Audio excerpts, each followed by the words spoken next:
संत रामपाल जी महाराज एक अजिहे महान संत जिन्हां ने अपनी सत भगती, तत्व ज्ञान, करुणा ਅਤੇ सेवा ਦੇ बल ਤੇ समाज ਵਿੱਚ ਨਵੀਂ ਮਿਸਾਲ ਕਾਇਮ ਕੀਤੀ ਹੈ। ਸੰਤ ਰਾਮਪਾਲ ਜੀ ਮਹਾਰਾਜ ਜੀ ਦੇ ਅਗਵਾਈ ਵਿੱਚ ਉਹਨਾਂ ਦੇ ਸਾਰੇ ਸਤਲੋਕ ਆਸ਼ਰਮ ਤੋਂ ਸਮਾਜ ਕਲਿਆਣ ਦੇ ਅਦਭੁਤ ਕਾਰਜਾਂ ਨੇ ਸਮਾਜ ਨੂੰ ਸੁਨਹਿਰੇ ਭਵਿੱਖ ਦੀ ਇੱਕ ਨਵੀਂ ਉਮੀਦ ਦਿਖਾਈ ਹੈ।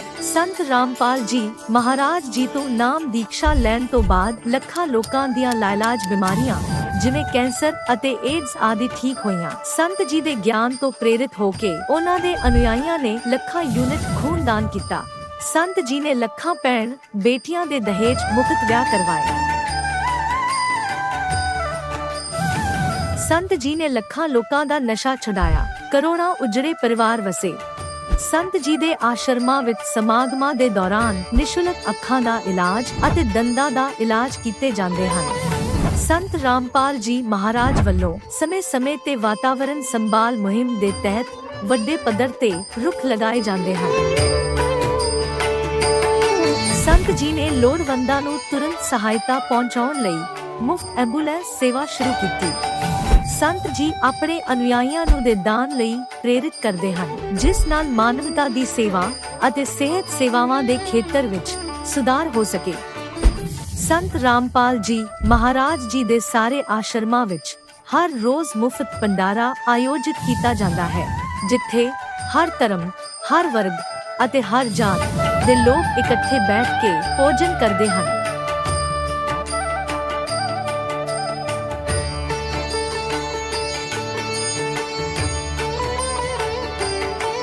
ਸੰਤ ਰਾਮਪਾਲ ਜੀ ਮਹਾਰਾਜ ਦੇ ਆਸ਼ਰਮਾਂ ਵਿੱਚ ਹਜ਼ਾਰਾਂ ਬਜ਼ੁਰਗਾਂ ਨੂੰ ਸਨਮਾਨ ਅਤੇ ਪਿਆਰ ਨਾਲ ਜੀਵਨ ਜਿਉਣ ਦਾ ਮੌਕਾ ਮਿਲਦਾ ਹੈ। ਉਹਨਾਂ ਦੇ ਖਾਣ, ਰਹਿਣ ਅਤੇ ਸਿਹਤ ਦੀ ਪੂਰੀ ਜ਼ਿੰਮੇਵਾਰੀ ਸੰਤ ਰਾਮਪਾਲ ਜੀ ਮਹਾਰਾਜ ਚੱਕਦੇ ਹਨ। ਅਨਾਥ ਬੱਚਿਆਂ ਲਈ ਸੰਤ ਰਾਮਪਾਲ ਜੀ ਮਹਾਰਾਜ ਦੇ ਸਾਰੇ ਆਸ਼ਰਮ ਕਿਸੇ ਵਰਦਾਨ ਤੋਂ ਘੱਟ ਨਹੀਂ ਹਨ। ਇੱਥੇ ਉਹਨਾਂ ਨੂੰ ਪੜ੍ਹਾਈ, ਸੰਸਕਾਰ ਅਤੇ ਭਵਿੱਖ ਲਈ ਬਿਹਤਰ ਮੌਕੇ ਪ੍ਰਦਾਨ ਕੀਤੇ ਜਾਂਦੇ ਹਨ। ਚਾਹੇ ਹੜ੍ਹ ਹੋਵੇ, ਭੂਚਾਲ ਹੋਵੇ ਜਾਂ ਮਹਾਮਾਰੀ, ਸੰਤ ਰਾਮਪਾਲ ਜੀ ਮਹਾਰਾਜ ਅਤੇ ਉਹਨਾਂ ਦੇ ਅਨੁਯਾਈ ਲੋੜਵੰਦਾਂ ਲਈ ਸਭ ਤੋਂ ਅੱਗੇ ਖੜੇ ਰਹਿੰਦੇ ਹਨ। ਕੋਵਿਡ ਮਹਾਮਾਰੀ ਦੇ ਦੌਰਾਨ ਸੰਤ ਰਾਮਪਾਲ ਜੀ ਮਹਾਰਾਜ ਦੇ ਆਸ਼ਰਮਾਂ ਤੋਂ ਕਰੋੜਾਂ ਲੋਕਾਂ ਲਈ ਖਾਣਾ, ਦਵਾਈਆਂ ਅਤੇ ਜੀਵਨ ਰੱਖਿਅਕ ਸਮੱਗਰੀ ਉਪਲਬਧ ਕਰਵਾਈ ਗਈ। ਚਾਹੇ ਗਰੀਬਾਂ ਦੀ ਮਦਦ ਹੋਵੇ ਜਾਂ ਸ਼ੋਸ਼ਿਤ ਅਤੇ ਪੀੜਿਤ ਵਰਗ ਦੇ ਹੱਕਾਂ ਅਤੇ ਸਨਮਾਨ ਦੀ ਲੜਾਈ, ਸੰਤ ਰਾਮਪਾਲ ਜੀ ਮਹਾਰਾਜ ਨੇ ਹਮੇਸ਼ਾ ਹੀ ਉਹਨਾਂ ਦੀ ਦਬੀ ਆਵਾਜ਼ ਨੂੰ ਸਰਕਾਰਾਂ ਤੱਕ ਪਹੁੰਚਾਇਆ ਹੈ ਅਤੇ ਉਹਨਾਂ ਨੂੰ ਉਚਿਤ ਨਿਆਂ ਦਿਵਾਉਣ ਵਿੱਚ ਅਹਿਮ ਭੂਮਿਕਾ ਨਿਭਾਈ ਹੈ। ਸਮਾਜ ਵਿੱਚ ਅਧਿਆਤਮਿਕ ਅਤੇ ਸਮਾਜਿਕ ਮੁੱਲਾਂ ਪ੍ਰਤੀ ਜਾਗਰੂਕਤਾ ਲਿਆਉਣ ਲਈ ਸੰਤ ਰਾਮਪਾਲ ਜੀ ਮਹਾਰਾਜ ਹਰ ਕਦਮ ਤੇ ਮਾਨਵਤਾ ਦੇ ਸੱਚੇ ਸੇਵਕ ਸਾਬਤ ਹੋਏ ਹਨ। ਸੰਤ ਰਾਮਪਾਲ ਜੀ ਮਹਾਰਾਜ ਦਾ ਜੀਵਨ ਸਾਨੂੰ ਸਿਖਾਉਂਦਾ ਹੈ ਕਿ ਸੱਚੀ ਸੇਵਾ ਉਹੀ ਸੇਵਾ ਹੈ ਜੋ ਨਿਸਵਾਰਥ ਭਾਵ ਨਾਲ ਕੀਤੀ ਜਾਵੇ। ਆਓ ਅਸੀਂ ਵੀ ਇਸ ਸੇਵਾ ਦੇ ਮਹਾਨ ਕਾਰਜ ਵਿੱਚ ਇਸ ਮਹਾਨ ਸੰਤ ਨਾਲ ਜੁੜੀਏ ਅਤੇ ਸੰਤ ਰਾਮਪਾਲ ਜੀ ਮਹਾਰਾਜ ਤੋਂ ਨਾਮ ਉਪਦੇਸ਼ ਲੈ ਕੇ ਆਪਣੇ ਜੀਵਨ ਨੂੰ ਧਨ ਬਣਾਈਏ।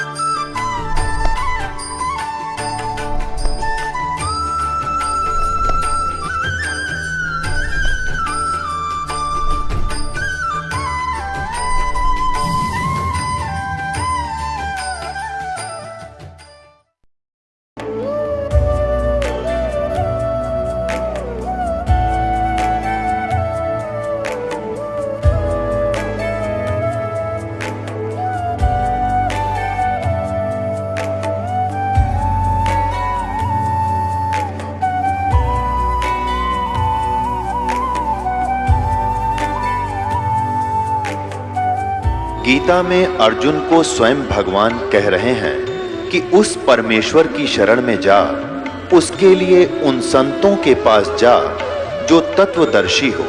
इसी प्रकार हजरत मोहम्मद को उनका अल्लाह कह रहा है कि कोई और पूर्ण परमात्मा है, उसको पाने के लिए उन तत्वदर्शी संत की तलाश कर।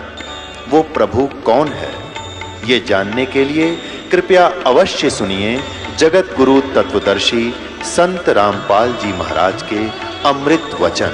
नमस्कार दर्शकों, परमात्मा के विधान में है, कोई उसे आत्मा से पुकारे तो वह उसके सभी बंधनों को तोड़ देते हैं। कुछ ऐसी आप बीती झारखंड के डुमका की रहने वाली ममता देवी जी की है, जो पिता और पति के बंधनों में बंधकर अपने ईश्वर के प्रति अटूट आस्था को दबाए बैठी थी। मुश्किलें भी उनका पीछा नहीं छोड़ने का नाम ही नहीं ले रही थी। माँ बनने का खुशी हुई तो डॉक्टरों ने कह दिया कि बिना ऑपरेशन डिलीवरी नहीं होगी। सभी कठिनाइयों के बीच ममता ने आत्मा से परमात्मा से प्रार्थना की तो उस सच्चे दरबार में परमात्मा ने उनकी पुकार सुनी और उसके सभी दुख चमत्कारी ढंग से समाप्त हो गए। बिना किसी ऑपरेशन के डिलीवरी हो गई। ममता जी का कहना है कि मेरे पति जो पहले बहुत विरोध कर रहे थे, वही आज मेरे भक्ति मार्ग में सहयोग कर रहे हैं। आखिर ममता जी ऐसा क्यों बोल रही हैं? आइए सुनते हैं ममता जी की प्रेरणादायक कहानी उन्हीं की जुबानी। नमस्कार जी। सत साहब जी। क्या नाम है बहन जी आपका? ममता देवी। बहन जी आप कहाँ से हैं? दुमका जिला झारखंड से। बहन जी संत रामपाल जी महाराज जी से आप कब जुड़े? 27 मई 2020। संत रामपाल जी महाराज जी से जुड़ने से पहले आप क्या भक्ति साधना करते थे? ब्रह्मा विष्णु महेश का पूजा पाठ करते थे, देवी दुर्गा जी का भी पूजा करते थे, और जब भी नवरात्रि आरंभ होता था तो उस समय भी हम पूजा पाठ करते थे, और दुर्गा चालीसा भी करते थे, और शिव चर्चा भी करते थे। तो इससे कोई लाभ नहीं मिलता था हमको। और एक दिन ऐसा भी हुआ कि मेरे पिताजी कहते हैं कि तुम इतना भी करती है तो पर भी सब तुम्हारा व्यर्थ जा रहा है। तो इससे मतलब कि मेरा उस सबसे भी दिल हट गया, छोड़ दिए सब कुछ। और परमात्मा का भी ज्ञान हम सुन लिए थे गुरु जी का 2012 में ही। संत रामपाल जी महाराज जी का ज्ञान हम 2012 में सुन लिए थे। तो उस समय हम संकल्प ले लिए थे जब भी हम गुरु बनाएंगे तो संत रामपाल जी महाराज जी को ही गुरु बनाएंगे। लेकिन जब उपदेश नहीं लेने के वजह से, हम अकेला होने के वजह से, हमको कोई साथ देने वाला नहीं था, इसलिए तो हम उपदेश नहीं ले पा रहे थे और शिव चर्चा ही कर रहे थे उस समय। लेकिन अंदर से आता था कि नहीं, जब भी हम गुरु बनाएंगे, सच्चा गुरु, हम सतगुरु रामपाल जी महाराज जी को ही गुरु बनाएंगे। बहन जी फिर आप संत रामपाल जी महाराज जी की शरण में कैसे आए? 2015 में मेरा शादी हो गया। उसके बाद फिर दोनों परिवार वाले का मेरे ऊपर दबाव रहने लगा, मायके वाले का भी, ससुराल वाले का भी। मायके में भी पापा सब ज्ञान नहीं समझे थे तो उसे भी मना करते थे उस समय, और ससुराल वाले में भी मना करने लगे।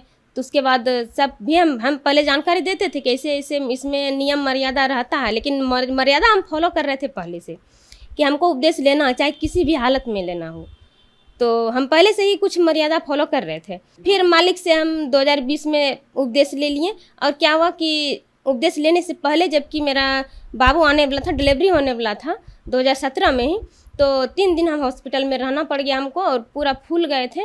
और जबकि डॉक्टर जवाब दे दिए कि ऐसे नॉर्मल नहीं होगा, इसको बड़ी ऑपरेशन करना पड़ेगा। और पापा सब भी पूरा रोने लगे, और हमको भी एकदम पूरा लगने लगा कि नहीं, बेकार हैं। तब फिर याद करने लगे कि गुरुजी को, हे मालिक, अगर आप परमात्मा हैं तो देखिए हमको यहाँ से निकालिए, इस जेल से, जो कि हम अभी हॉस्पिटल में हम बर्बाद हो जाएंगे, हमको यहाँ से निकालिए। उसके बाद ऐसा लगा कि आंधी टाइप का आया, और उसके बाद फिर मतलब कि ऐसा एहसास हुआ कि नहीं, यहाँ से निकलने से ही अच्छा होगा। और मालिक की दया से सबका माइंड घूम गया, और वहाँ से हम लोग निकल गए। चेक भी हो गया था, अब बस इतना सा बचा था कि रूम में ले जाना है और ऑपरेशन करना है। फिर भी संत रामपाल जी महाराज जी ने वहाँ से हमको निकाल दिए और दूसरे हॉस्पिटल में गए, और वहाँ जाके हम मेरा नॉर्मल डिलीवरी हुआ। बच्चा आने के बाद बच्चे भी बीमार पड़ने लगे, पूरा आइसनोफिलिया बच्चा को हो गया। उसके बाद 2 साल 3 साल तक बच्चे में भी जूझ गए थे पूरा बीमारी में। तो संत रामपाल जी महाराज जी से उपदेश लेने के बाद मेरे बच्चे का आइसनोफिलिया भी ठीक हो गया। और जब भी मेरा पीरियड आता था उस समय 2 दिन 3 दिन हम भंडारा नहीं करते थे, खाना नहीं खाते थे, पूरा पेट में दर्द होता था, दवाई लेना पड़ता था। और एक बार ऐसा हुआ कि 20-25 दिन तक मेरा मतलब पीरियड चलता रह गया, ब्लीडिंग होता रह गया, तो पूरा एकदम बेकार हो गए थे हम, मतलब कि चल नहीं पाते थे, उठ बैठ नहीं सकते थे। तो उसके बाद फिर हमको कोई डॉक्टर बोल दिया गांव में ही कि नहीं, इसको ऑपरेशन करना पड़ जाएगा, इसको इतना दिन ब्लीडिंग होने के बाद इसको कैंसर का ऐसा बीमारी हो सकता है। लेकिन जब कि हम दीक्षा ले लिए, ये सब सुन के उसके बाद हम उपदेश ले लिए। परमात्मा को याद करते रहते थे, गुरुजी कब हमको दीक्षा आप देंगे, कब हमको आप शरण में लेंगे, क्योंकि मेरे ऊपर परिवार वाले का दबाव था, ये सब मना कर रहे थे लेने से। और उसके बाद फिर सपने में आते थे मेरे गुरुजी। एक दिन ऐसा हुआ 3-4 दिन सपने में आए गुरुजी, दर्शन दे के चले जाते थे। जबकि हम बीए में पार्ट 2 में पढ़ रहे थे उस समय, हमको पढ़ना था, जिस कोर्स का मेरा एग्ज़ाम था हम वो नहीं पढ़ते थे, हम पढ़ते थे गीता तेरा ज्ञान अमृत। हमको वो बुक मिला था, मेरे फुआ के बेटे ने दिया था हमको, तो हमको आनंद आता था वही बुक पढ़ने में। संत रामपाल जी महाराज जी की दया हुई कि उनकी कृपा से बीए में भी हम ग्रेजुएशन में फर्स्ट डिवीजन से पास किए। हमको इतना एहसास नहीं हो रहा था कि हम इतना नंबर ला पाएंगे, और उनकी कृपा से ग्रेजुएशन में हम कंप्लीट हो गए। संत रामपाल जी महाराज जी से ऑनलाइन हम दीक्षा 2020 में दीक्षा ले लिए। तब फिर जब कि पता चला मेरे घर वालों को, ससुराल वालों को, मेरे हस्बैंड ने साफ मना कर दिए कि तुम दीक्षा अगर ले ली है तो ठीक है, जाओ तुम वहीं रहो और जो करना है तुमको करो, हमको जो करना होगा हम करेंगे, हम तुमको नहीं लाएंगे, तुम रहो, हम रहेंगे, हम दूसरा शादी कर लेंगे। तो फिर ऐसे मतलब कि प्रार्थना लगाएं किताब में, जो गुरुजी का, जो संत रामपाल जी महाराज जी का जो लिखा हुआ किताब है उसमें नंबर दिया रहता है, तो नंबर पे हम प्रार्थना लगाएं। गुरुजी का नंबर आया, आदेश आया, जिस दिन प्रार्थना लगाए दूसरे दिन आदेश आया। तो आदेश आने के आधा 1 घंटा बाद मेरे हस्बैंड हमको लाने के लिए पहुंच गया वहाँ। और वही अभी मेरे हस्बैंड है जो कि अभी अगर हम कहते हैं कि ऐसा करेंगे तो बोलते हैं ठीक है जाओ, और अभी हमको पूरा साहस दे रहे हैं वो कि नहीं तुम भक्ति कर सकती, जितना जो कर सकती है, दान भी करना है करो, जो भी करना है तुमको करो, भक्ति में हम तुमको मना नहीं करेंगे।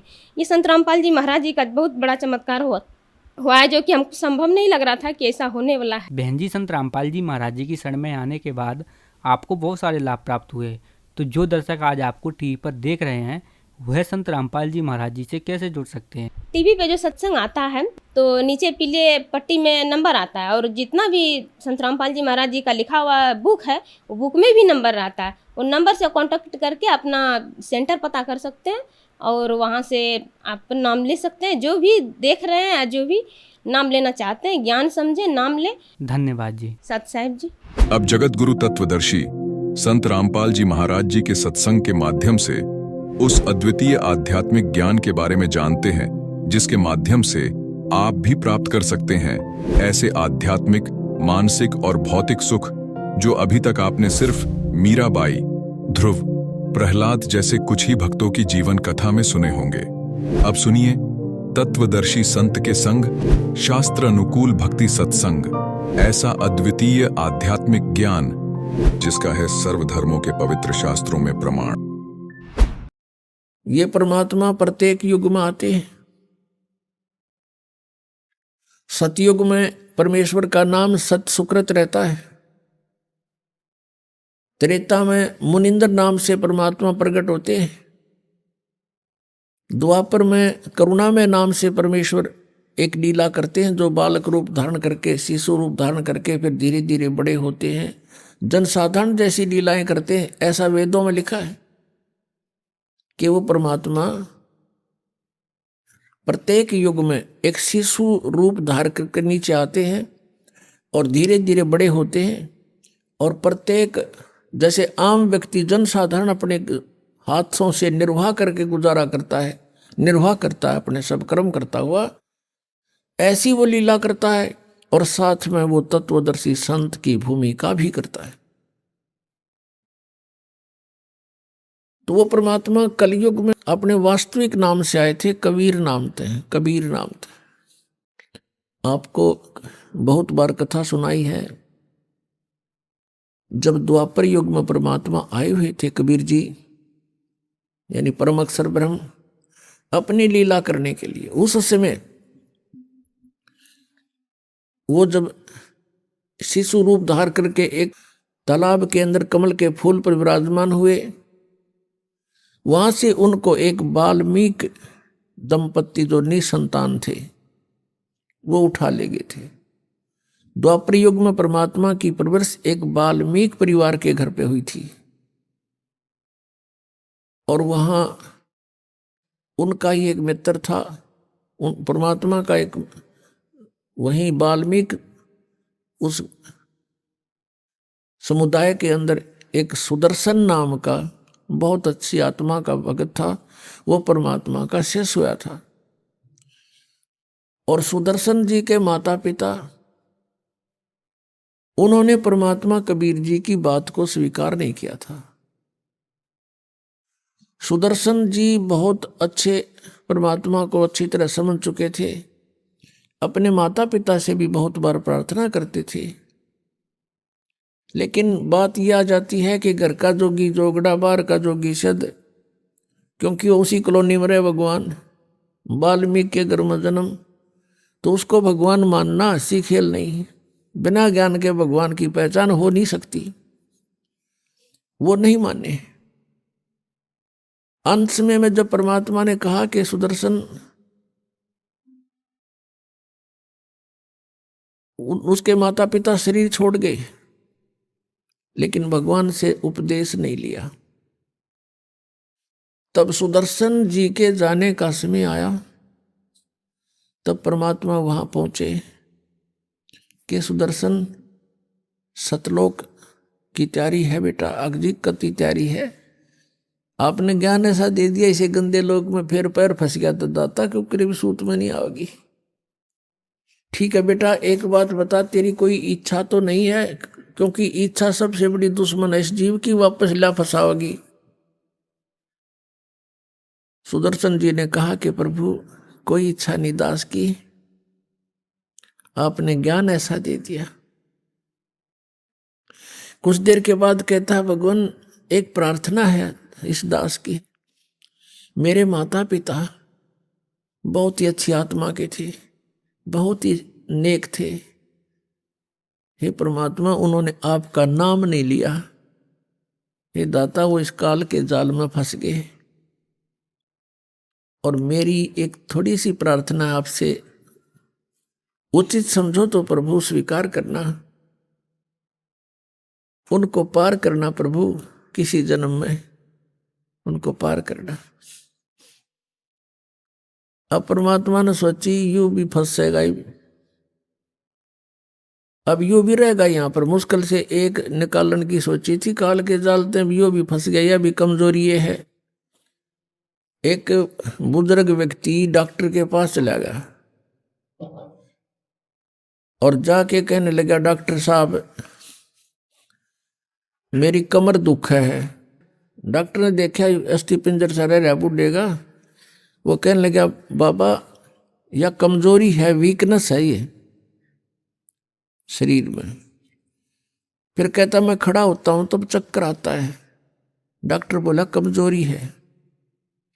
मेरी पिंडी भड़के हैं, मेरी पिंडियों में दर्द होता है, पिंडलियों में। डॉक्टर बोला कमजोरी है। अब इस बात पे वो बूढ़ा नाराज हो गया, ने बोला तू डॉक्टर है गम चक्कर, एक के बाद जाने कमजोरी है कमजोरी है कमजोरी है। अब वो डॉक्टर ने बोला बाबा यह भी कमजोरी है कि बूढ़े आदमी ने, क्योंकि कमजोर आदमी ने गुस्सा गना आवे, तो यह भी कमजोरी है, कमजोरी के कारण गुस्सा आएगा आपको। तो परमात्मा ने जान लिया कि यह भी कमजोरी है, बोल रहा सुदर्शन में, बिल्कुल तैयार हो लिया और यह इच्छा बीज फिर रख दिया काल ने।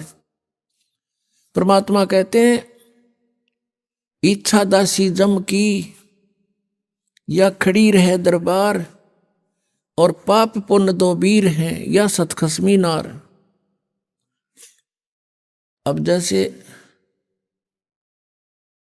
हमने यहां से चलना है, हम पुण्य कर रहे हैं, पुण्य अति आवश्यक है। और ये पुण्य एक ऐसा आपका जहाज बनेगा साथ में, क्योंकि सब सहयोग होता है मंत्र का भी। जहाँ तक इस पुण्य का काम है, ये पुण्य वहाँ तक आपको मदद करेगा। लेकिन वहाँ जाकर इस पुण्य की तरफ नहीं देखना आपने, क्योंकि वहाँ चलने के बाद जहाँ अकाउंट होता है वहाँ खड़े रहते हैं दूत काल के, और नो कहेंगे अगर तेरी तो बहुत कमाई है, ओहो तू तो भाई, आप तो जो है ना ऐसे विष्णु लोक में देवता बन सकते हो, आप तो ब्रह्म लोक में ऐसे बन सकते हो, आप तो 10 जन्म तो इंद्र के पा सकते हो। ये पुण्य के कारण। तो वहाँ आपने ये पुण्य भी नहीं रखना, ये पुण्य भी हमारा दुश्मन वहाँ होगा, यहाँ नहीं। यहाँ तो आपकी बहुत हेल्प करेगा। तो वहाँ जाकर ये पुण्य की तरफ भी आपने नहीं देखना, कामना ना बनना। कहते इंद्र दा राज कागदा बेस्टा ना भोगा इंद्राणी नू। इतनी हेट हो जाए यहाँ के लोग की के वहाँ इंद्र बन गया फिर गधा बनेंगे आकर के। ये बातें याद रखने की है। परमात्मा ने सोचा कि ये बालक भी रह गया यहीं पर, क्योंकि परमात्मा का और काल का एक वार्तालाप होया था। तब इस काल ने परमात्मा अपने पुत्र के रूप में खड़े थे वहां पर, वो समझ नहीं सका कि ये भगवान है या सहजदास है या जोग जीत है। कभी परमात्मा किसी रूप में आ जाते हैं, कभी किसी के रूप में।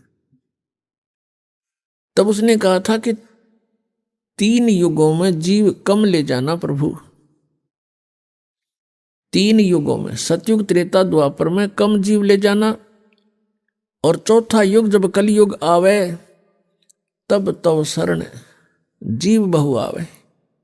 ऐसा वचन हर मोय दीजे, तब तुम गवन संसार ही कीजिए।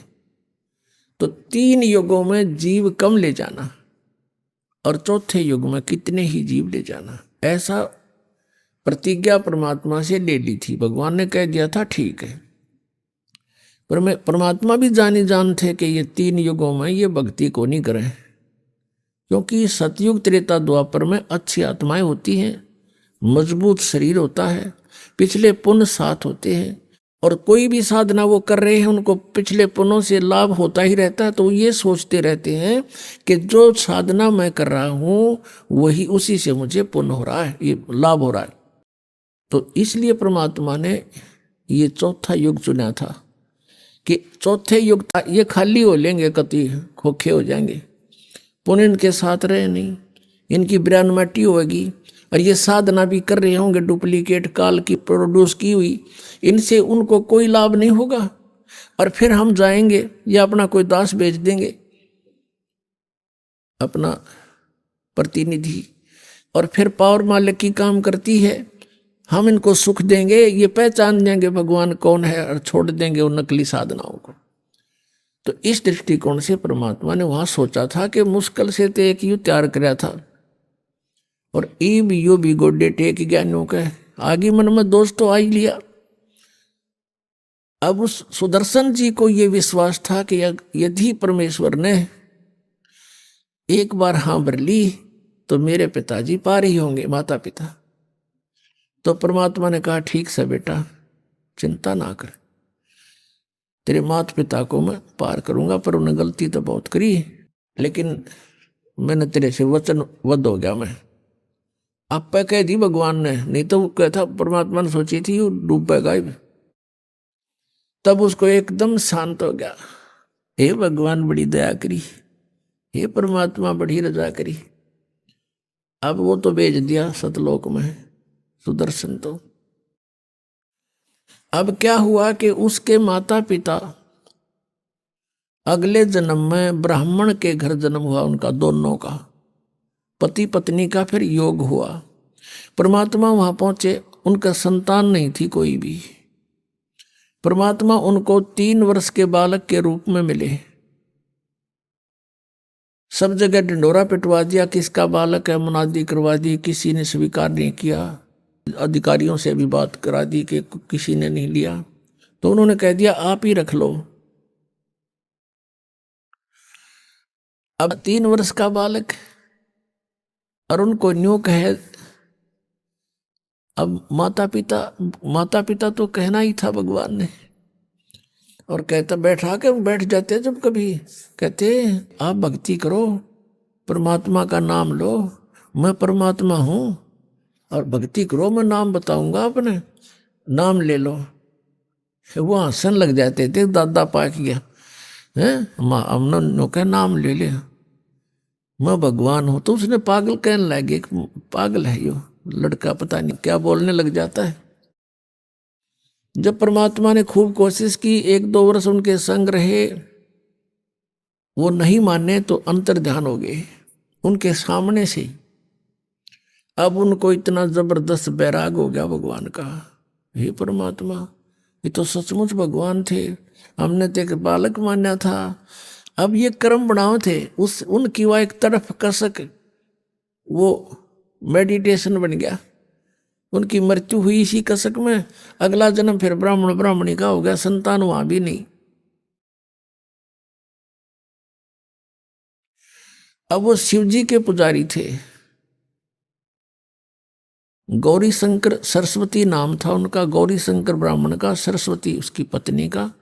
और ये दोनों आत्मा थी सुदर्शन वाले माता पिता। अब परमात्मा ने सोची जय ये ब्राह्मण रहेंगे तो माने नहीं। अब परमात्मा ने अपने प्यारी आत्मा को पार करने के लिए जो भी कारण बनाना है उसी से ही वो बात बनेगी। अब क्या हुआ, वो शिव के पुजारी थे, नेक आत्मा थी, भगवान शिव की कथा करते थे, और जो भी दान दक्षिणा आ जाती थी केवल भोजन योग्य रख लेते थे, भोजन जितनी बाकी का भंडारा कर देते थे, दान धर्म लगा देते थे। अन्य उनकी बहुत ज़्यादा महिमा होगी। अन्य ब्राह्मण जो थे वो उनसे ईर्ष्या करने लगे, क्योंकि लोग गणे प्रशंसा करें और वहाँ जाकर दान गणा दे कथा में। और वो जो ढोंगी टाइप थे, लोग अनबकाम थे, उनकी महिमा कम होने लगी, वो ज़्यादा थे संख्या में। इस बात का पता चला मुसलमानों को कि हिंदू धर्म का ज़्यादा प्रचार जो गौरी शंकर कर रहा है, और उनको ये भी मालूम था कि अन्य ब्राह्मण इनसे ईर्ष्या करते हैं, इनका साथ नहीं देंगे। जबरदस्ती मुसलमान बना दिया उनको, जबरदस्ती मुसलमान बना दिया, अपना जल छिड़क दिया उनके घर में, उनके मुंह में डाल दिया, एकदम मुसलमान हो गए। अब वो ब्राह्मण चार बैठे ही थे जो दूसरे थे, उन्होंने कहा कि ये मुसलमान हो गया, इनका भाईचारा बंद, इनको गंगा में स्नान करना बंद, ये मुसलमान हो गए।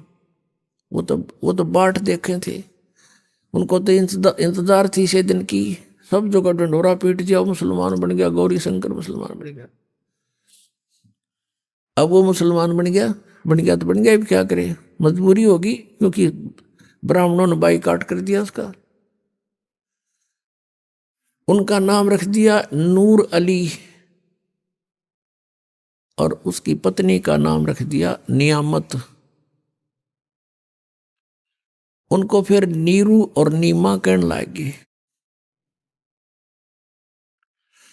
अब गंगा में स्नान करना बंद कर दिया मुसलमानों का कि तुम नहीं नहा सकते इसमें, किसी को नहीं स्नान करने देते थे गंगा में, वहां पर मुसलमानों को खासकर। तो उन्होंने क्या सोचा कि अब क्या करें भाई।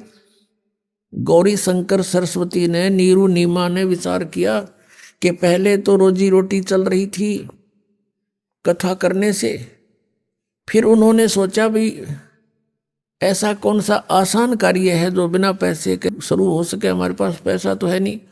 तो उन्होंने फिर कपड़ा बुनने का काम सोचा। उसमें कुछ नहीं करना, एक 4 लठ गाड़ने होते हैं, 4 खुट्टे से बस लकड़ी काट लाओ जंगल बात।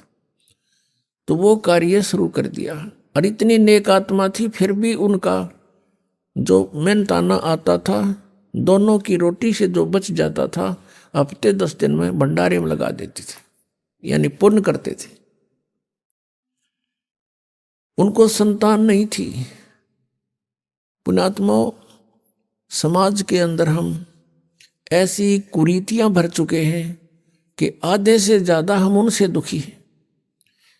संत मते के अनुसार, परमात्मा के विधान अनुसार, ठीक है, संतान भगवान देता है, वो हमारा संस्कार है, और उन संस्कार को हमने भोगना है। लेकिन परमात्मा की शरण में आप भी आओ और बच्चा ने भी ला दे, तो फिर परमात्मा के वीटो पावर्त हैं। पूर्ण परमात्मा के पास, कबीर भगवान के पास एक ऐसी शक्ति है कि वो हमारे संस्कारों को चेंज कर सकता है। अन्य भगवान ब्रह्म परब्रह्म यहाँ तक कोई नहीं कर सकता, ना ब्रह्मा विष्णु महेश कर सकते। हमारा एक दूसरे से लेन देन है, इसलिए हम यहाँ फंसे हुए हैं। एक लेवा एक देवा दूतम, यहाँ कोई किसी का पिता नहीं पूतम। ऋण संबंध जुड़ा एक ठाठा, अंश में सब 12 बाटा। जब सुखदेव ऋषि अपनी माँ के गर्भ में 12 वर्ष रहे थे, जब बाहर आए, आते ही उठकर चल पड़े, अपनी और नाल को कमर पर डाल ली। और जब व्यास जी ने कहा था, अरे बेटा मुंह तो दिखा दे, पीठ करके चल पड़ा। अरे 12 वर्ष तेरी इंतजार करी, पुत्र मोह में व्याकुल हो गए व्यास जी, और कहा एक बार शकल तो दिखा दे मेरा बेटा।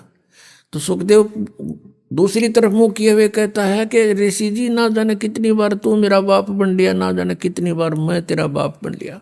ये तो बूंदी बीमारी है, कट्टन दे मेरा रोग। यूं कहकर आकाश में उड़ गया। इसलिए संस्कार से सिद्धि थी उसमें। तो उसमें कहा था सुखदेव ने कि एक लेवा एक देवा दूतम, और कोई किसी का पिता नहीं पूतम। यहाँ तरण संबंध जुड़ा एक ठाठा, अंश में सब 12 बाटा। यह एक कथा है, बिल्कुल सच्ची समझो इसको। 2 भाई थे, पिता ने पहली शादी करवाई, उससे एक पुत्र उत्पन्न हुआ, वो पत्नी मर गई।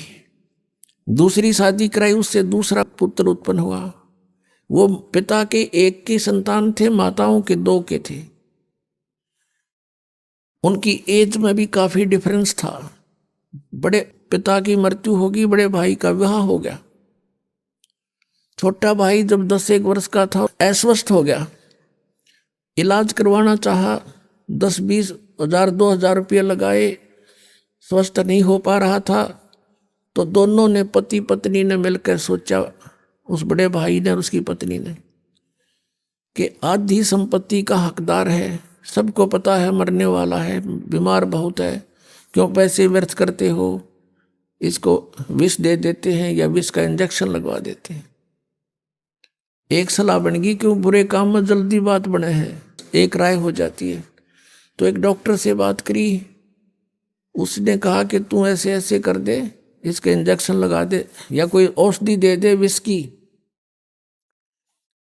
ट्रीटमेंट आपसे चल ही रहा है। तो उसने कहा मैं 500 रुपये लूंगा, और 500 रुपये दे दिए। उस समय के 500 रुपये। कहने का भाव यह है कि उस लड़के की मृत्यु होगी। मृत्यु होगी तो 2-3 वर्ष के बाद, 1-2 वर्ष के बाद उनका लड़का हो गया, और सारी संपत्ति उस भाई वाली भी उससे की होगी। तो उस बच्चे को खूब लाडते, खवावें, प्यावें खूब। गिने दिनों में 15-16 वर्ष का हो गया। 15-16 वर्ष का हो गया तो उसका विवाह कर दिया। विवाह होते ही वो लड़का बीमार हो गया, वो लड़का अस्वस्थ हो गया, और उसके इलाज में, ट्रीटमेंट में संपत्ति बेच दी। घर में पैसा था वो सारा ला दिया, लेकिन वो स्वस्थ नहीं हो रहा। एक दिन वो बैठा, उसका पिताजी और लड़का चारपाई पे अंतिम सांस गिने था। तब उस लड़के ने कहा कि भाई साहब, मेरी कफन की तैयारी कर ले, और लकड़ियों की। तब उसने सोचा कि इस लड़के का इतना अस्वस्थ दिमाग हो गया कि मुझे पहचान नहीं रहा।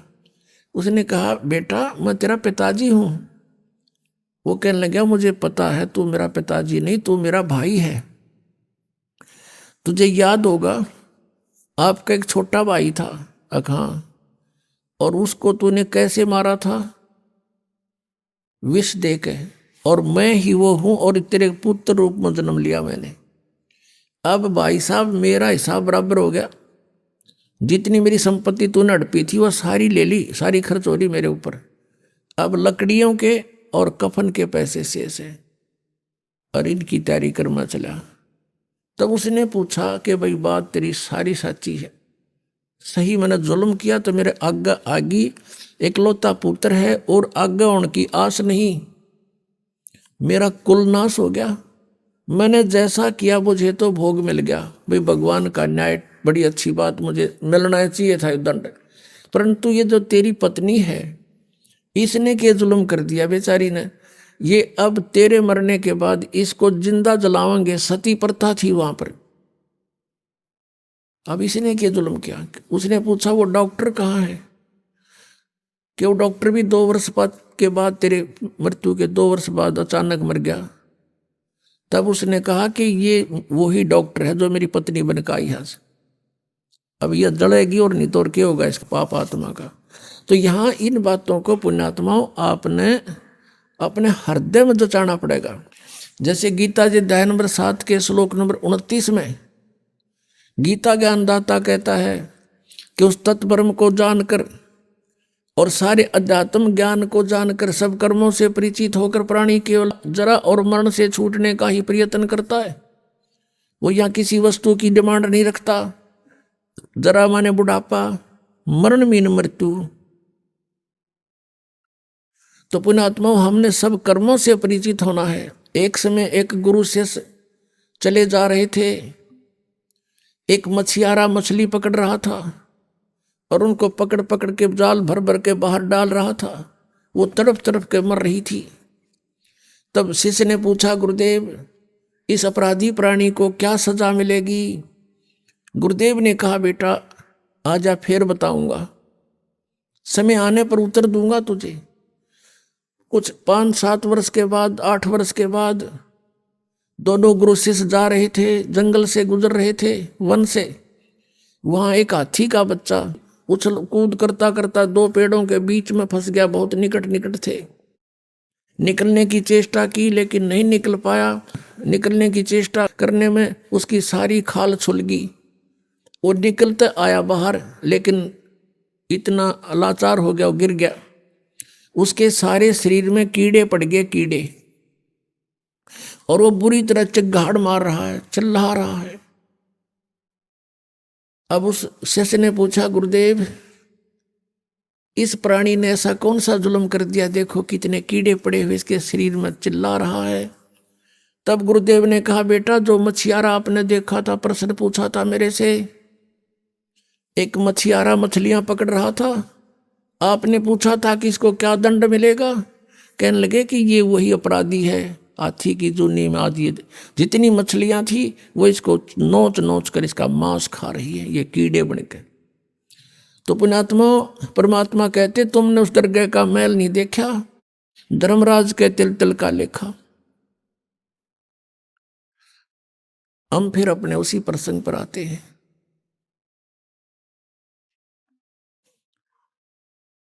अब नीरू और नीमा अपना जुल्हाई का कार्य करते थे, उनका संतान नहीं थी। अब परमात्मा जब सारी सृष्टि रच सकता है, क्या संतान नहीं दे सकते? उन्होंने उचित नहीं समझा। तो उन्होंने उचित इसलिए नहीं समझा कि इनको संतान दूंगा तो फिर नए सिरे से इनका फिर वो काम शुरू हो जाएगा, चक्कर। अब इनके पिछले लेन देन समाप्त हो रहा है और बात लवेला गिरी है।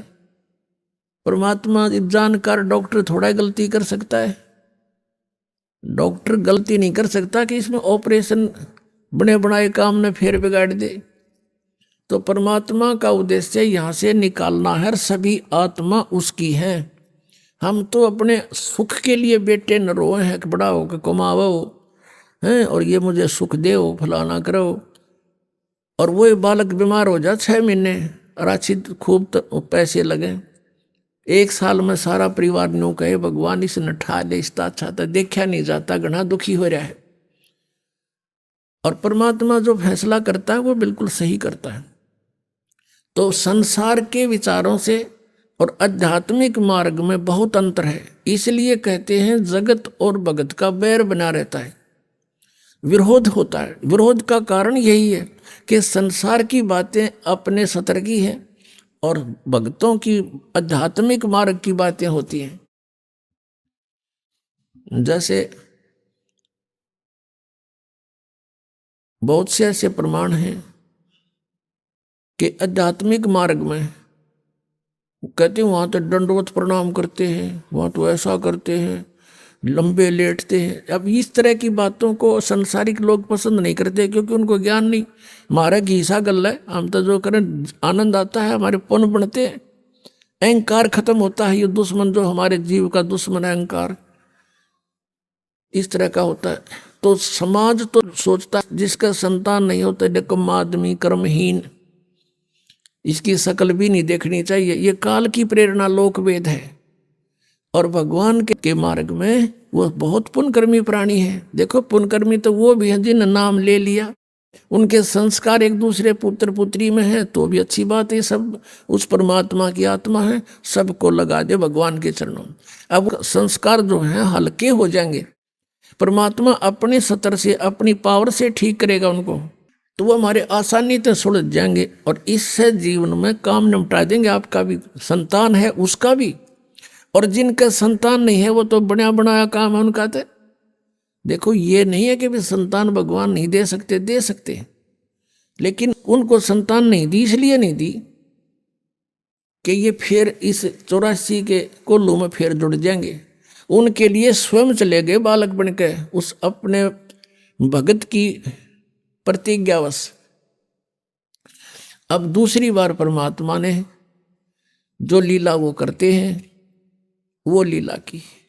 लगभग 60 वर्ष से ज्यादा आयु होगी थी नीरू और नीमा की, संतान कोई नहीं थी उनके, और उनका गंगा में स्नान करना बंद कर दिया था। अब वो प्रतिदिन स्नान अवश्य करते थे क्योंकि ब्राह्मण कुल में जन्म था, जिस कारण से उनके संस्कार ऐसे थे, नहा धो के खाना खाना। तो वहां एक लहर तारा नामक तालाब था। लहर उसका तारा नाम था। लहर तारा इसलिए बोलते थे कि गंगा का जल वर्षा के दिनों में एक लहरों के द्वारा ऊपर का उछल कर एक बहुत बड़े सरोवर का रूप धारण कर लेता था। उसमें स्नान करने के लिए प्रतिदिन जाया करते थे, प्रतिदिन स्नान करने जाते थे। और वो उनकी झोपड़ी से लगभग 4 किलोमीटर दूर था।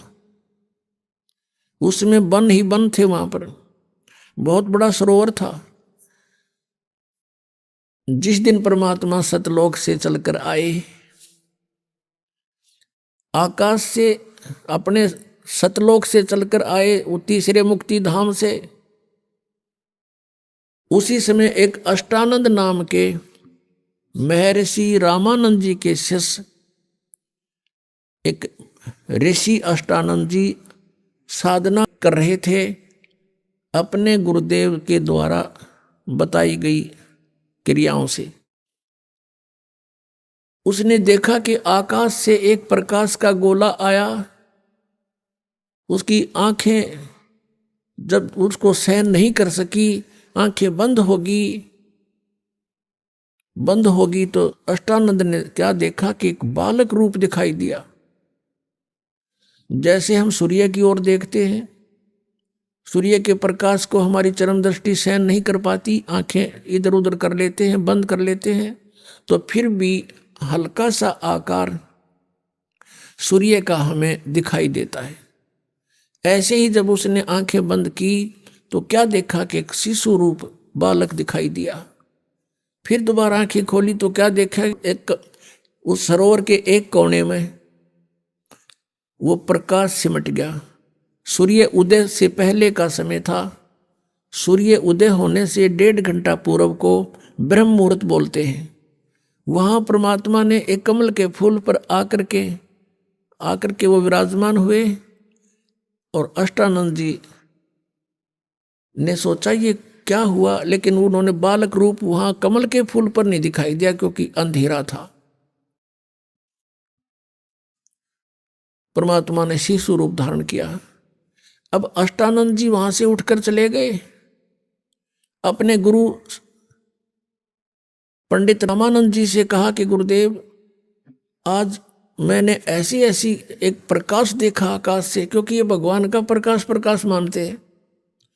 हे प्रभु, ये मेरी कोई भक्ति की उपलब्धि है या कोई मेरी भ्रमणा है, मेरा कोई भ्रम है।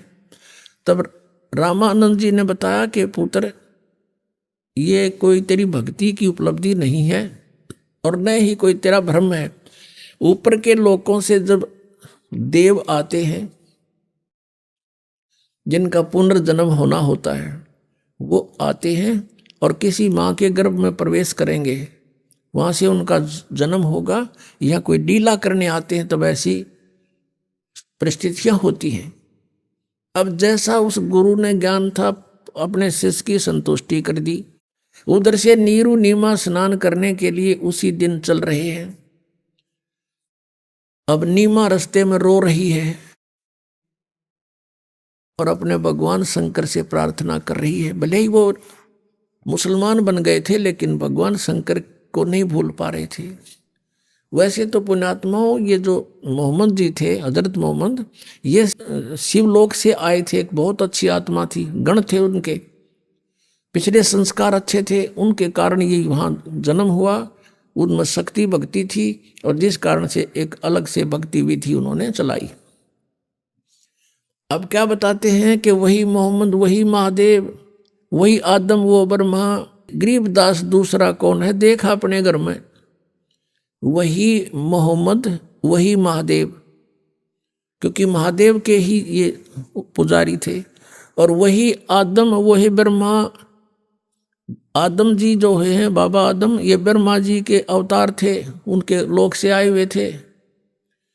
और दास गरीब दूसरा कोई नहीं देखा अपने घर में, यानी यहाँ अपने कमलों के अंदर आप देखो, तुम्हारी अगर भक्ति ठीक हो जाए, आपको पता लग जाएगा कि उस लोक में, जब आप ब्रह्मा के लोक में जाओगे तो सारी हिस्ट्री लिखी होगी आपके सामने कि आदम रूप में कौन प्राणी गया था यहाँ से।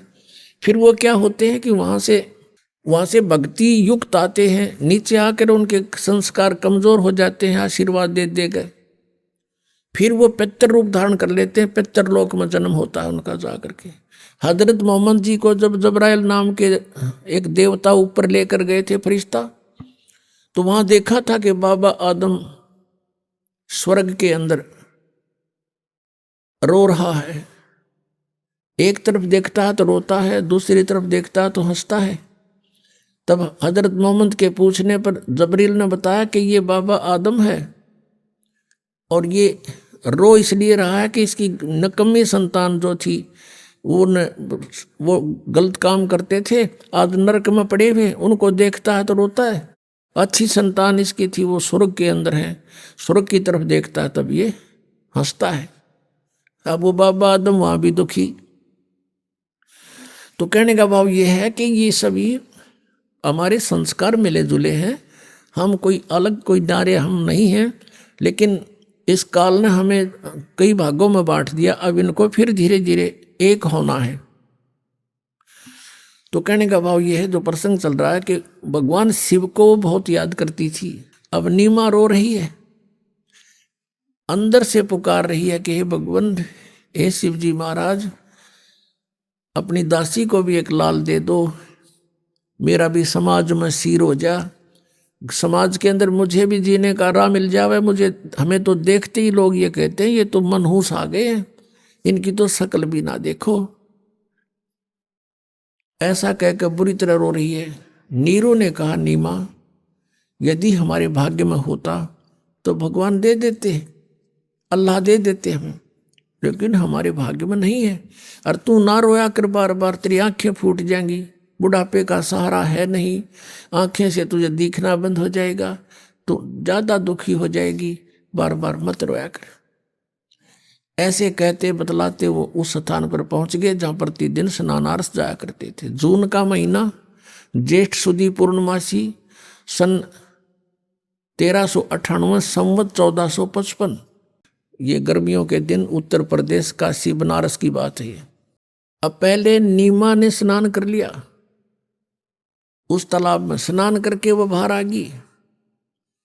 वो जो उधर से नीरू स्नान करने के लिए प्रवेश कर गया, उसी घाट पर कच्चा सा स्थान था। नीमा जो कपड़ा बांध कर नहाई थी, उसको धोने के लिए, कपड़े चेंज करके उसको धोने के लिए पुनः गई वो सरोवर के किनारे। उस समय तक कुछ रोशनी सी हो गई थी, सुबह ब्रह्म मुहूर्त की बातें हैं। इतने धीरे धीरे वहाँ सुबह थोड़ी किरणें सी, थोड़ी रोशनी सी हो गई थी, जैसे सुबह सुबह कुछ ऐसा दिखने लग जाता है। तो नीमा ने क्या देखा कि कमल के फूल के ऊपर एक पैर हिल रहा है। उसने सोचा कोई सर्प ना हो और मेरे पति को डस ना ले। उसने गौर से देखा, बहुत ध्यान से देखा। क्या देखा कि बालक एक पैर को तो ऐसे हिला रहा है, ऐसे ही हिला रहा, पैर मार रहा है। उसने देखा है तो बालक है, और कमल के फूल पर अपने पति से कहा, जो वहीं थोड़ी सी दूरी पर स्नान कर रहा था, कि देखना जी, देखियो कमल के फूल पर बालक है, बच्चा है, इसको उठाइयो, डूबेगा। अब नीरू स्नान कर रहा है ऐसे ऐसे करके। उसने सोचा ये तो मेंटल होली। अब इसमें जल के अंदर भी बच्चे दिखने लगे। और नो कहे भगवान इसने सद्बुद्धि दो। फिर वह फिर जोर से कसक से कहती है जी सचमुच देखना देखना, देख डूब गया डूब गया। तो उसने सोचा भी देखते लूं। जिधर वो संकेत कर रही थी ध्यान किया तो सचमुच कमल के फूल पर बालक है। उसने तुरंत उठा लिया, उस कमल के फूल समेत उस बालक को उठा के अपनी पत्नी को थमा दिया। अब वो नीमा उसको लेकर परमात्मा को किनारे पर आ गई और नीरू नहाने लग गया। वो स्नान कर ही रहा था।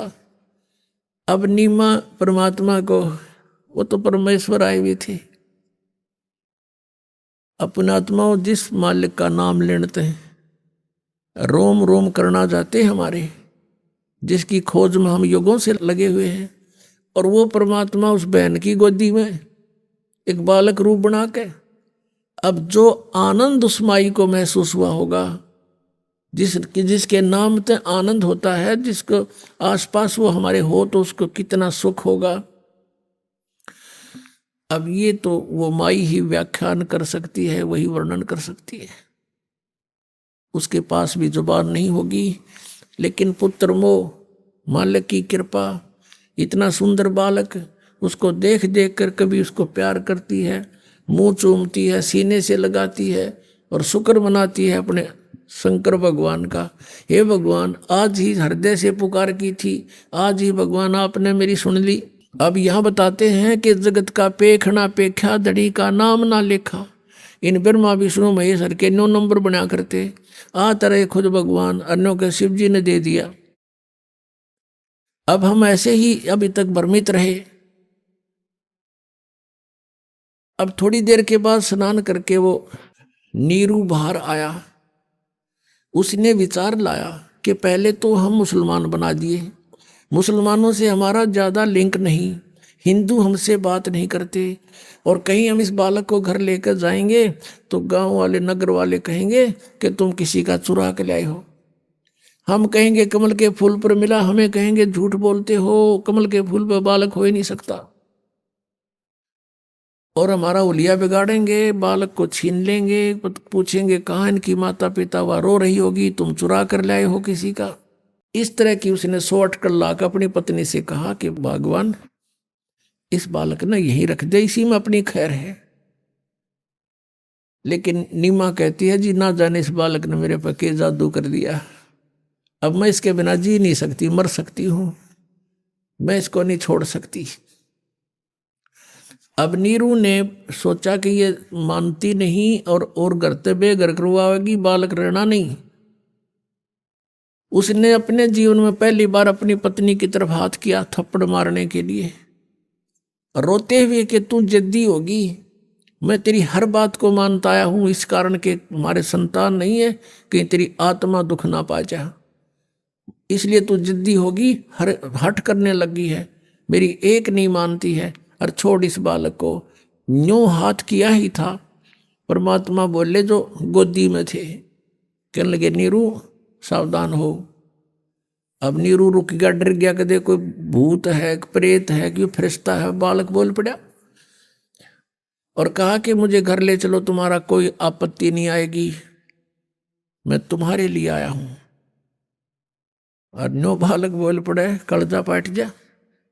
वो तो चुप हो गया, कत्ती सांस नहीं निकाला, और आगे आगे हो लिया अपनी धोती ठाक है और घर पे आ गए। अभी आपने सुने संत रामपाल जी महाराज के मंगल प्रवचन। आइए अब सुनते हैं संत रामपाल जी महाराज से नाम दीक्षा लेकर सतभक्ति करके अद्भुत लाभ प्राप्त करने वाले अनुयायी के विचार। ਸਤਿ ਸ਼੍ਰੀ ਅਕਾਲ ਜੀ। ਸਤਿ ਸ਼੍ਰੀ ਅਕਾਲ ਜੀ। ਕੀ ਨਾਮ ਹੈ ਜੀ ਤੁਹਾਡਾ? ਅਰਵਿੰਦ ਕੁਮਾਰ ਜੀ। ਮੈਂ AS college Samrala road Khanna ਵਿੱਚ ਲੈਬ ਅਟੈਂਡੈਂਟ ਦੇ ਤੌਰ ਤੇ ਕੰਮ ਕਰਦਾ ਹਾਂ ਜੀ। ਅਰਵਿੰਦ ਜੀ ਕਿੱਥੋਂ ਆਏ ਹੋ? ਮੈਂ ਖੰਨਾ ਜ਼ਿਲ੍ਹਾ ਲੁਧਿਆਣਾ ਪੰਜਾਬ ਤੋਂ ਆਇਆ ਜੀ। ਸੰਤ ਰਾਮਪਾਲ ਜੀ ਮਹਾਰਾਜ ਜੀ ਤੋਂ ਨਾਮ ਉਪਦੇਸ਼ ਲੈਣ ਤੋਂ ਪਹਿਲਾਂ ਤੁਸੀਂ ਕੀ ਭਗਤੀ ਕਰਦੇ ਸੀ? ਮੈਂ ਜੀ ਰਾਮਪਾਲ ਜੀ ਮਹਾਰਾਜ ਜੀ ਤੋਂ ਨਾਮ ਲੈਣ ਤੋਂ ਪਹਿਲਾਂ ਮੈਂ ਠਾਕਰ ਸਿੰਘ ਰਵਾਨੀ ਮਿਸ਼ਨ ਵਿੱਚ ਜੁੜਿਆ ਹੋਇਆ ਸੀਗਾ ਜੀ। ਫਿਰ ਸੰਤ ਰਾਮਪਾਲ ਜੀ ਮਹਾਰਾਜ ਜੀ ਦੀ ਸ਼ਰਨ ਵਿੱਚ ਕਿਸ ਤਰ੍ਹਾਂ ਆਏ? ਮੈਂ ਜੀ ਅਸੀਂ ਜਦ satsang ਜਾਂਦੇ ਸੀ ਨਾ ਜੀ, ਠਾਕਰ ਵਾਣੀ ਮਿਸ਼ਨ 'ਚ, ਤਾਂ ਉਦੋਂ ਰਸਤੇ ਵਿੱਚ ਇੱਕ ਆਪਣੇ ਰਾਮਪਾਲ ਜੀ ਦੇ ਭਗਤ ਸੀਗੇ, ਉਹ ਸਾਨੂੰ ਮਿਲੇ। ਉਹਨਾਂ ਨੇ ਸਾਨੂੰ ਬਰਵਾਲੇ ਲੈ ਕੇ ਗਏ, ਅਤੇ ਉਹ ਹਿਸਾਰ ਵਿੱਚ ਹੈਗਾ ਬਰਵਾਲਾ ਜੀ, ਅਤੇ ਉੱਥੇ ਜਾ ਕੇ ਉਹਨਾਂ ਨੇ ਸਾਨੂੰ ਨਾਮਦਾਨ ਦੀਕਸ਼ਾ ਦਿਵਾਈ। ਸੰਤ ਰਾਮਪਾਲ ਜੀ ਮਹਾਰਾਜ ਤੋਂ ਨਾਮ ਉਪਦੇਸ਼ ਲੈਣ ਤੋਂ ਬਾਅਦ ਤੁਹਾਨੂੰ ਕੀ ਲਾਭ ਹੋਏ? ਮੈਨੂੰ ਤਾਂ ਜੀ ਬਹੁਤ ਲਾਭ ਹੋਏ ਪਰਮਾਤਮਾ ਦੀ ਦਇਆ ਨਾਲ। ਰਾਮਪਾਲ ਜੀ ਦੇ ਚਰਨਾਂ 'ਚ ਆ ਕੇ ਮੈਂ ਜੀ ਬਹੁਤ ਬਿਮਾਰ ਰਹਿੰਦਾ ਸੀਗਾ, ਮੇਰੇ ਪਿੱਠ ਵਿੱਚ ਦਰਦ ਹਮੇਸ਼ਾ ਬਣਿਆ ਰਹਿੰਦਾ ਸੀਗਾ, ਜਿਸ ਕਾਰਨ ਮੈਂ ਬਹੁਤ ਭਟਕਿਆ ਜੀ। ਕਦੇ ਮੈਂ ਬਾਬਿਆਂ ਦੇ ਜਾਵਾਂ, ਕਦੇ ਮੈਂ ਡਾਕਟਰ ਦੇ ਜਾਵਾਂ, ਮੈਂ ਤਾਂ ਬਹੁਤ ਦੁਖੀ ਸੀ ਜੀ। ਮੈਂ ਕੀ ਦੱਸਾਂ ਮੈਂ ਤੁਹਾਨੂੰ, ਮੈਂ ਤਾਂ ਮੇਰੇ ਮੋਹ ਨਿਕਲ ਨਹੀਂ ਰਿਹਾ, ਮੈਂ ਆਪ ਕਿਵੇਂ ਦੱਸਾਂ ਜੀ। ਮੈਂ ਫਿਰ ਜਦ ਰਾਮਪਾਲ ਜੀ ਦੇ ਚਰਨਾਂ 'ਚ ਆਇਆ ਤਾਂ ਉਹਨਾਂ ਦੇ ਚਰਨਾਂ ਵਿੱਚ ਆ ਕੇ ਮੈਨੂੰ ਥੋੜ੍ਹੀ ਜਿਹੀ ਰਾਹਤ ਮਿਲਣੀ ਸ਼ੁਰੂ ਹੋਈ ਜੀ। ਕੀ ਉਹ ਤੁਹਾਡਾ ਪਿੱਠ ਦਰਦ ਸੰਤ ਰਾਮਪਾਲ ਜੀ ਮਹਾਰਾਜ ਤੋਂ ਨਾਮ ਉਪਦੇਸ਼ ਲੈਣ ਤੋਂ ਬਾਅਦ ਠੀਕ ਹੋ ਗਿਆ? ਹਾਂਜੀ, ਜਦ ਮੈਂ ਰਾਮਪਾਲ ਜੀ ਮਹਾਰਾਜ ਜੀ ਦੇ ਚਰਨਾਂ ਵਿੱਚ ਆ ਕੇ ਨਾਮ ਦੀਕਸ਼ਾ ਲਈ ਅਤੇ ਪੂਰਨ ਭਗਤੀ ਕੀਤੀ, ਤਾਂ ਉਹ ਜਿਹੜਾ ਮੇਰਾ ਪਿੱਠ ਦਾ ਦਰਦ ਸੀ, ਉਹ ਕੁਛ ਹੀ ਦਿਨਾਂ, ਕੁਛ ਮਹੀਨਿਆਂ ਵਿੱਚ ਹੀ ਆਰਾਮ ਆਉਣਾ ਸ਼ੁਰੂ ਹੋ ਗਿਆ ਅਤੇ ਮੁੜ ਮੈਂ ਠੀਕ ਹੋ ਗਿਆ ਜੀ। ਹੋਰ ਤੁਹਾਨੂੰ ਕੀ ਲਾਭ ਹੋਏ ਜੀ? ਮੈਨੂੰ ਤਾਂ ਜੀ ਪਰਮਾਤਮਾ ਰਾਮਪਾਲ ਜੀ ਦੇ ਮਹਾਰਾਜ ਦੇ ਚਰਨਾਂ ਵਿੱਚ ਆ ਕੇ ਮੈਨੂੰ ਬਹੁਤ ਲਾਭ ਹੋਏ ਜੀ। ਮੇਰੇ ਨਾ ਕੰਨ ਜਿਹੜੇ ਦੋਨੋਂ ਬਹੁਤ ਖਰਾਬ ਸੀਗੇ, ਪਰਦੇ ਇਹਨਾਂ ਦੇ ਫਟੇ ਹੋਏ ਸੀਗੇ, ਅਤੇ ਮੈਂ ਜਦ ਇੱਧਰ ਉੱਧਰ ਬਹੁਤ ਡਾਕਟਰ ਨੂੰ ਵੀ ਦਿਖਾਇਆ ਜੀ, ਝਾੜੇ ਝੂੜੇ ਵੀ ਲਗਵਾਏ, ਪਰ ਮੈਨੂੰ ਕੋਈ ਆਰਾਮ ਨਹੀਂ ਆ ਰਿਹਾ ਸੀ। ਫਿਰ ਆਪਣੇ ਰਾਮਪਾਲ ਜੀ ਮਹਾਰਾਜ ਜੀ ਦੇ ਚਰਨਾਂ ਵਿੱਚ ਆ ਕੇ ਮੈਨੂੰ ਕਿਸੇ ਨੇ ਦੱਸਿਆ ਕਿ ਤੁਸੀਂ ਆਪਰੇਸ਼ਨ ਕਰਾ ਲਓ, ਅਤੇ ਮੈਂ ਆਪਰੇਸ਼ਨ, ਮੈਨੂੰ ਇਹ ਨਹੀਂ ਪਤਾ ਸੀ ਕਿ ਮੈਂ ਆਪਰੇਸ਼ਨ ਕਰਾਉਣ ਤੋਂ ਪਹਿਲਾਂ ਵੀ ਆਪਣਾ ਪਰਮਾਤਮਾ ਤੋਂ ਅਰਦਾਸ ਲਵਾਉਣੀ ਹੁੰਦੀ ਹੈ। ਮੈਂ ਡਾਇਰੈਕਟ ਆਪਰੇਸ਼ਨ ਕਰਾਇਆ ਅਤੇ ਮੇਰਾ ਆਪਰੇਸ਼ਨ ਜਿਹੜਾ ਉਹ ਸਕਸੈਸਫੁਲ ਹੋਇਆ। ਸਕਸੈਸਫੁਲ ਹੋਣ ਤੋਂ ਬਾਅਦ ਜਦ ਮੈਂ ਘਰ ਆਇਆ ਤਾਂ 2-4 ਦਿਨਾਂ ਬਾਅਦ ਮੇਰੇ ਕੰਨ ਵਿੱਚ ਖਾਰਿਸ਼ ਜੀ ਹੋਈ, ਤਾਂ ਮੈਂ ਇੱਕ ਨਾ ਕੰਨ ਮਾੜਾ ਜਿਹਾ ਖੁਰਖੁਰਾਇਆ ਅਤੇ ਐਂ ਕਰਿਆ ਤਾਂ ਉਹ ਪਰਦਾ ਜਿਹੜਾ ਲਾਇਆ ਸੀ ਡਾਕਟਰਾਂ ਨੇ, ਉਹ ਪਰਦਾ 5-6 ਫੁੱਟ ਦੂਰ ਜਾ ਕੇ ਗਿਰਿਆ, ਅਤੇ ਮੈਨੂੰ ਪਰ ਸੁਣਨ ਵਿੱਚ ਕੋਈ ਪ੍ਰੋਬਲਮ ਨਹੀਂ ਆਈ। ਅਤੇ ਮੈਂ ਪਰਮਾਤਮਾ ਦਾ ਬਹੁਤ ਬਹੁਤ ਸ਼ੁਕਰਗੁਜ਼ਾਰ ਹਾਂ। ਮੇਰੇ ਮਾਲਿਕ ਨੇ ਮੈਨੂੰ ਆਪਣੇ ਸ਼ਰਨਾਂ ਵਿੱਚ ਲੈ ਕੇ ਇਹ ਪਰਦਾ ਨਿਕਲ ਗਿਆ, ਪਰ ਫਿਰ ਵੀ ਮੈਨੂੰ ਯਾਨੀ ਕਿ ਸੁਣਨ ਵਿੱਚ ਕੋਈ ਪ੍ਰੋਬਲਮ ਨਹੀਂ ਆਈ। ਪਰ ਮੈਂ ਕੀ ਦੱਸਾਂ ਜੀ, ਮੈਂ ਤਾਂ ਬਹੁਤ ਸੁਖੀ ਹਾਂ ਜੀ ਪਰਮਾਤਮਾ ਵਿੱਚ ਚਰਨਾਂ ਦੇ ਵਿੱਚ ਆ ਕੇ, ਰਾਮਪਾਲ ਜੀ ਮਹਾਰਾਜ ਜੀ ਦੇ ਚਰਨਾਂ ਵਿੱਚ ਆ ਕੇ, ਰਾਮਪਾਲ ਜੀ ਮਹਾਰਾਜ ਦੇ ਚਰਨਾਂ ਵਿੱਚ ਆ ਕੇ ਮੇਰੀ ਨਾ ਇੰਕਰੀਮੈਂਟ ਸੀ 8 ਸਾਲੀ ਔਰ 16 ਸਾਲੀ, ਜੋ ਕਿ ਕਾਫੀ ਟਾਈਮ ਤੋਂ ਨਹੀਂ ਲੱਗ ਰਹੀ ਸੀ। 10-12 ਸਾਲ ਨਿਕਲ ਚੁੱਕੇ ਸੀ ਉੱਪਰ, ਫਿਰ ਵੀ ਇਹ ਨਹੀਂ ਲੱਗ ਰਹੀ ਸੀ। ਜਦ ਮੈਂ ਪਰਮਾਤਮਾ ਦੇ ਚਰਨਾਂ ਵਿੱਚ, ਰਾਮਪਾਲ ਜੀ ਮਹਾਰਾਜ ਦੇ ਚਰਨਾਂ ਵਿੱਚ ਆਇਆ ਤਾਂ ਉਹ ਇੰਕਰੀਮੈਂਟ 2-3 ਮਹੀਨਿਆਂ ਬਾਅਦ ਹੀ ਲੱਗ ਚੁੱਕੀ, ਅਤੇ ਮੈਂ ਇਸ ਵਿੱਚ ਬਹੁਤ ਖੁਸ਼ ਹੋਇਆ ਅਤੇ ਮੈਂ ਪਰਮਾਤਮਾ ਦਾ ਬਹੁਤ ਬਹੁਤ ਸ਼ੁਕਰਗੁਜ਼ਾਰ ਹੋਇਆ, ਰਾਮਪਾਲ ਜੀ ਮਹਾਰਾਜ ਦਾ ਬਹੁਤ ਬਹੁਤ ਸ਼ੁਕਰਗੁਜ਼ਾਰ ਹੋਇਆ ਜੀ। ਅਤੇ ਮੈਨੂੰ ਘਰ ਵਿੱਚ, ਸਾਡਾ ਇੱਕ ਛੋਟਾ ਜਿਹਾ ਘਰ ਸੀ, ਅਸੀਂ 3 ਭਾਈ ਰਹਿੰਦੇ ਸੀਗੇ। ਉਹ ਤੋਂ ਬਾਅਦ ਪਰਮਾਤਮਾ ਦੇ ਚਰਨਾਂ ਵਿੱਚ ਰਹਿ ਕੇ ਉਹ ਘਰ ਬੜੇ ਵਿੱਚ ਤਬਦੀਲ ਹੋ ਗਿਆ, ਅਤੇ ਜਿਹੜੀ ਜਗ੍ਹਾ ਸੀ ਉਹ 2 ਵਿਸਵੇ ਅਸੀਂ ਲਈ। 2 ਵਿਸਵੇ ਜਗ੍ਹਾ 'ਚ ਅਸੀਂ ਛੋਟਾ ਜਿਹਾ ਘਰ ਬਣਾਉਂਦਾ ਚਾਹੁੰਦਾ ਸੀ ਮੈਂ, ਪਰ ਪਰਮਾਤਮਾ ਦੇ ਚਰਨਾਂ ਵਿੱਚ ਰਹਿ ਕੇ ਉਹ 3 ਮੰਜ਼ਲੀ ਮਕਾਨ ਬਣ ਗਿਆ ਜੀ। ਅਸੀਂ ਪਰਮਾਤਮਾ ਦਾ ਬਹੁਤ ਬਹੁਤ ਸ਼ੁਕਰਗੁਜ਼ਾਰ ਹਾਂ ਰਾਮਪਾਲ ਜੀ ਮਹਾਰਾਜ ਜੀ ਦਾ।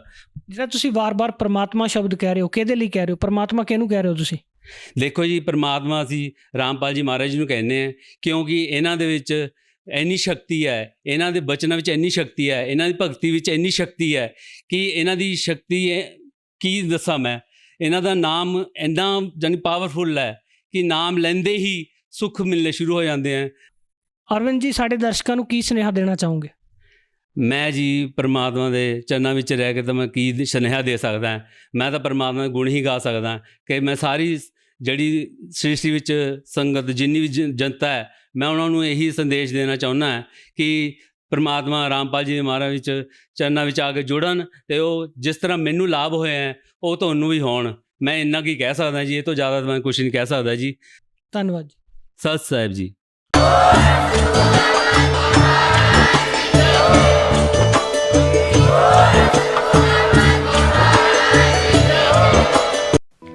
आप सुन रहे थे जगत गुरु तत्वदर्शी संत रामपाल जी महाराज के मंगल प्रवचन।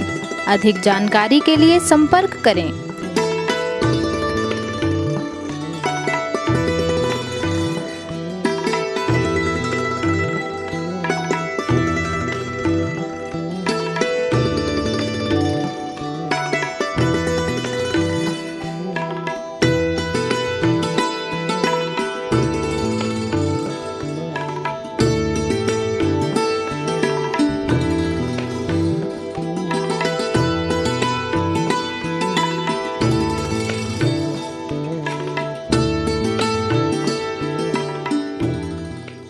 जगत गुरु तत्वदर्शी संत रामपाल जी महाराज जी के पावन सानिध्य में भक्ति की अलख जगाने तथा श्रद्धालुओं को सत्य भक्ति मार्ग का रास्ता दिखाने हेतु कनाडा के लोकप्रिय channel the TV NRI channel पर जगत गुरु तत्वदर्शी संत रामपाल जी महाराज जी के मंगल प्रवचनों का प्रसारण प्रतिदिन सुबह 7:30 बजे से 8:30 बजे तक तथा रात्रि 7:30 बजे से 8:30 बजे तक किया जा रहा है। इस सत्य भक्ति मार्ग को अपनाने के लिए अधिक से अधिक सत्संग प्रसारण देखें। इस सत्संग प्रवचन का सीधा प्रसारण संत रामपाल जी महाराज लाइव सत्संग YouTube चैनल और जगत गुरु संत रामपाल जी महाराज Facebook पेज पर भी देख सकते हैं।